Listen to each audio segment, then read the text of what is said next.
2024년 8월 5일 월요일입니다. 저번 시간에 2년 이하의 징역 또는 2천만 원 이하의 벌금형에 대해서 이야기를 나눠봤습니다. 오늘은 1년 이하의 징역 또는 1천만 원 이하의 벌금형에 대해서 복습을 해보도록 할 건데요. 요양보호사는 이럴 경우 1년 이하의 징역 또는 1천만 원 이하의 벌금형을 받을 수가 있기 때문에 거짓 또는 부정한 방법으로, 그러니까 꼼수로 장기요양 급여를 받게 한 거, 그거를 직접 받거나 받게 한 자는 1년 이하의 징역 또는 1천만 원 이하의 벌금형을 받을 수가 있습니다. 다음에 정당한 사유 없이, 이유가 없이, 별다른 이유 없이 장기요양 급여의 제공을 거부한 것, 제공을 거부한 것도 1년 이하 징역 또는 1천만 원 이하의 벌금형을 받을 수 있습니다. 정당한 사용 없이 권익 보호 조치를 하지 아니한 것도 1년 이하의 징역 또는 1천만 원 이하의 벌금형을 받으실 수가 있습니다.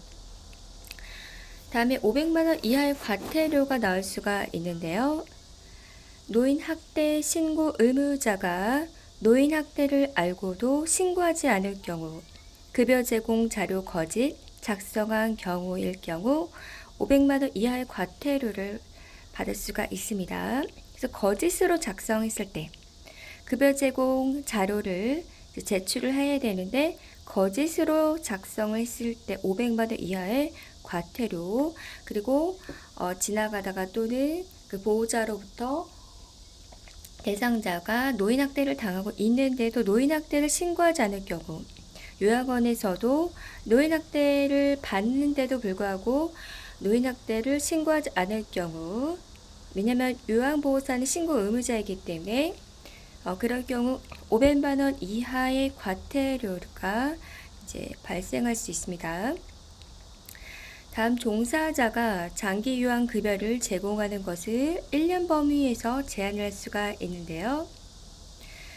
종사자가 거짓이나 부정한 방법으로 장기요양 급여를 청구하는 것, 일도 안 했는데 일한 것처럼 부정한 방법, 꼼수를 써서 장기요양 급여를 청구하는 것, 돈 달라고 나라에 청구하는 행위에 가담한 경우는 이 종사자가 장기요양 급여를 제공한 것을 하는 것을 1년 범위에서 제한을 받을 수가 있다라는 것입니다.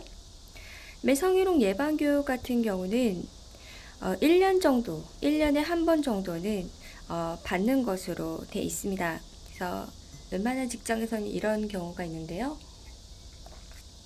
장기요양 기관장은 요양보호사에게 성희롱 예방교육을 받도록 해야 되는데 1년에 한 번 이상, 1회 이상 실시해야 합니다. 근골격계 질환이 있어요.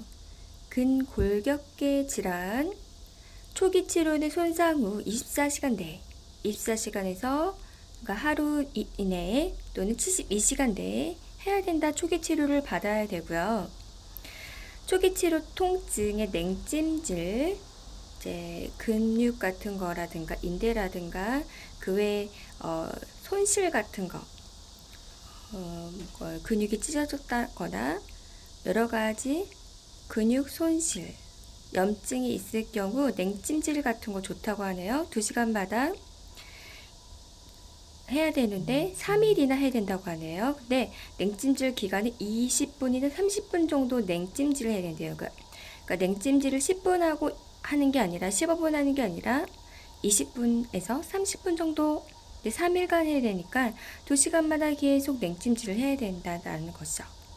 초기 통증에는 통증을 줄이는 용도로 냉찜질하는 것이 그게 완전 치료가 되는 건 아닙니다. 냉찜질은 단순히 통증 완화를 위한 것이지 치료는 근육에 좋은 음식 섭취 같은 거 있죠? 예, 근육에 좀 손실에 예방되는 음식, 광어도 있고요. 비타민 섭취도 있고요. 여러 가지 골고루 또 섭취를 해줘야 됩니다. 네, 오늘 여기까지 하겠습니다. 감사합니다.